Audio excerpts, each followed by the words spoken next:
Example campaign, Welcome Not Walls, Refugee Housing Initiative.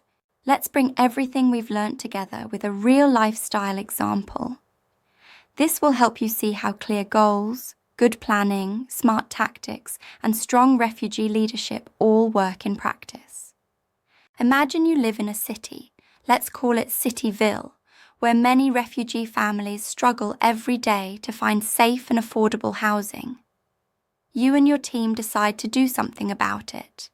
You call your campaign, Welcome, Not Walls. Step 1. Define the problem first. You make the problem crystal clear.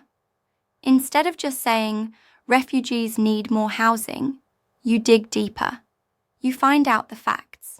So you write a clear problem statement. In Cityville, 70% of refugee families live in overcrowded or temporary shelters because there's not enough affordable housing, and local housing policies don't meet their needs. See how that's specific? It helps everyone understand exactly what's wrong. Step 2. Set SMART goals. Next, you set a SMART goal to guide your actions. You decide, by the end of 2025, we will secure a commitment from Cityville's local government to increase affordable housing units for refugees by 25% and provide rent subsidies. This goal is specific, measurable, achievable, relevant, and time-bound. Everything you need to stay focused. Step 3. Conduct a SWOT analysis.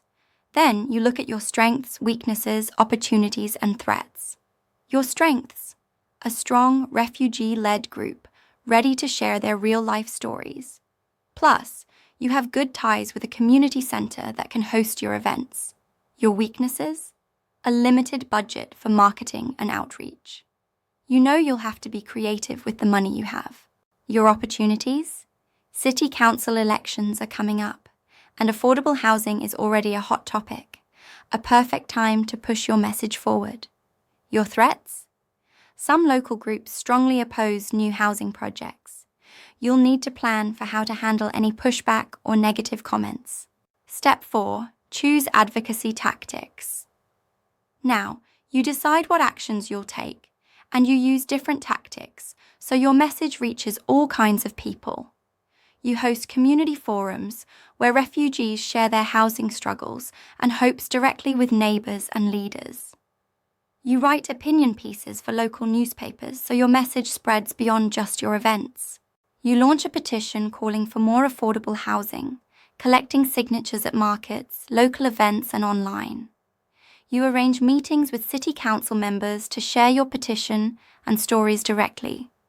You use social media to share real stories, campaign updates, and photos using hashtags like Welcome Not Walls to build support and spread the word fast. Step 5.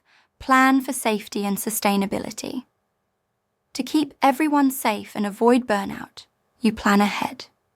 You keep your meetings open, transparent, and welcoming. This protects participants and builds trust. You use secure communication tools to keep private discussions safe from leaks or harassment. You share responsibilities in your team so nobody feels overloaded. You celebrate small wins along the way, like getting a council member to publicly support your petition. Step 6. Centre refugee leadership. Throughout your campaign, refugees are not just the topic. They are the leaders. Refugee leaders help design the forums, write articles, speak to media, and lead meetings with officials. You provide interpretation and childcare so everyone can fully take part. You also offer stipends or honorariums to thank refugee advocates for their time and expertise. Outcome. This campaign doesn't just make noise. It builds real community support, shifts policy step by step, and helps refugee families move from temporary shelters into safe, affordable homes. So, this example shows you how everything connects. Clear goals, knowing your strengths and challenges, using different tactics, planning for safety, and always centering refugee voices. When you put it all together, your advocacy doesn't just raise awareness, it creates real, meaningful change.